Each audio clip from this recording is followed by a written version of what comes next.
Hello and welcome to the channel. The talk of interim national government has refused to go away and keeps gaining ground every day. Kaduna State Governor Nasir El-Rufai first called it even before the elections. The DSS has spoken about it as well. The calls for it is gaining ground and Nigeria could be on a long thing if extra care is not taken. Play like this before you know, hit and go.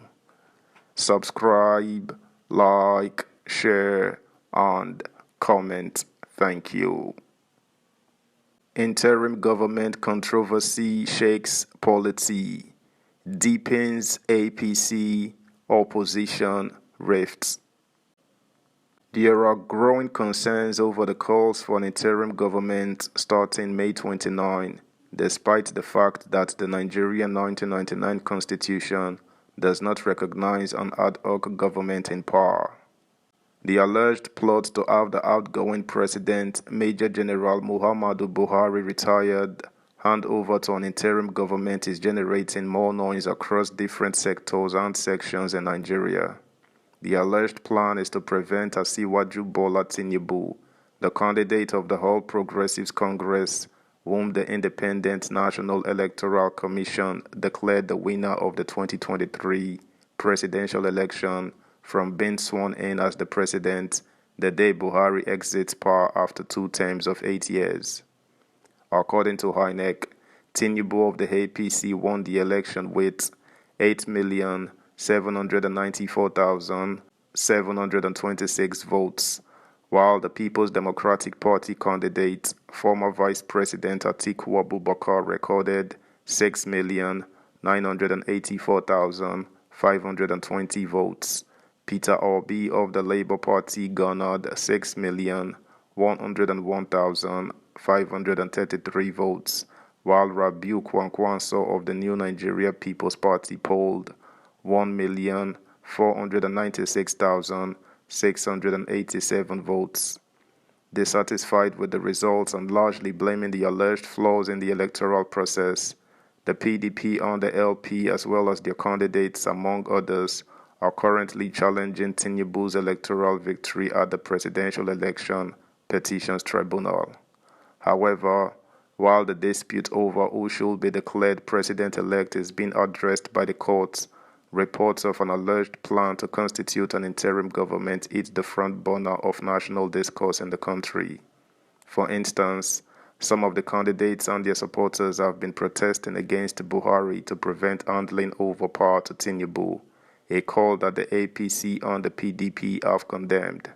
The interim government's care is coming 30 years after the then military dictator, General Ibrahim Babangida, annulled the June 12, 1993 presidential election, which had MKO Abiola as the acclaimed winner, and installed an interim national government led by Ernest Shonekan. The brutal military despot General Sani Abacha, who succeeded Babangida, had toppled the Shonekan-led RNG 83 days later.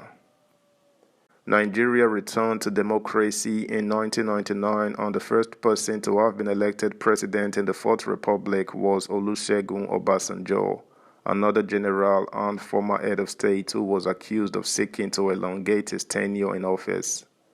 At the twilight of his constitutional second term of 8 years, he was accused of having a third-term agenda. Ever since then, Nigeria has had 24 years of uninterrupted democracy, which many have feared might be truncated by an interim government. From as far back as February 3, 2023, about 3 weeks before the election, Tinubu, while addressing a crowd at the presidential campaign rally in Ado-Ekiti, the capital of Ekiti State, said those behind the naira and fuel crisis in the country wanted to create a scenario that could lead to the postponement of the general election.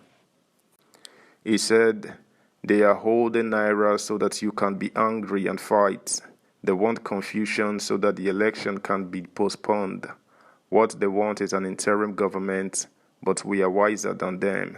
We will not fight. Any rat that eats rat poison will end up killing itself."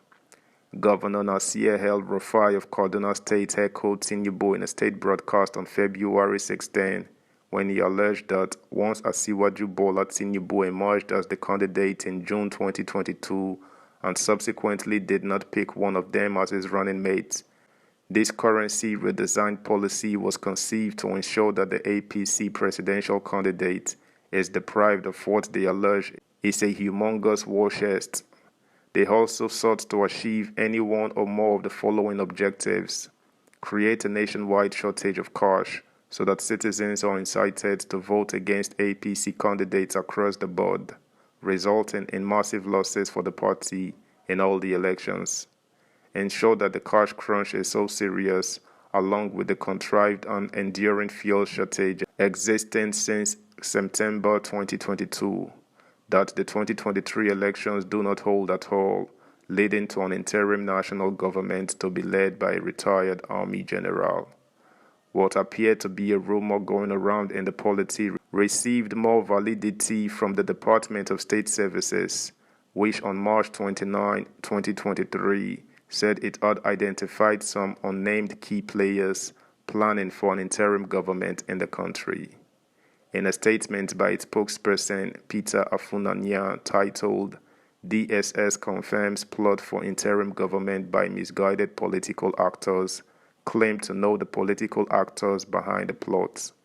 It read in parts, "The DSS has identified some key players in the plot for an interim government in Nigeria. The service considers the plot being pursued by these entrenched interests as not only an aberration, but a mischievous way to set aside the Constitution, undermine civil rule, and plunge the country into an avoidable crisis. The illegality is totally unacceptable in a democracy and to peace-loving Nigerians. This is even more so given that the machinations are taking place after the peaceful conduct of the elections in most parts of the country. The planners in their many meetings have weighed various options which include, among others, sponsoring endless violent mass protests in major cities to warrant a declaration of a state of emergency.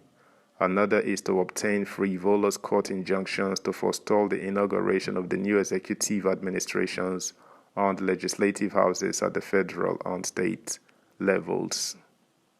That's the news, guys. Thanks for listening. Until next time, bye.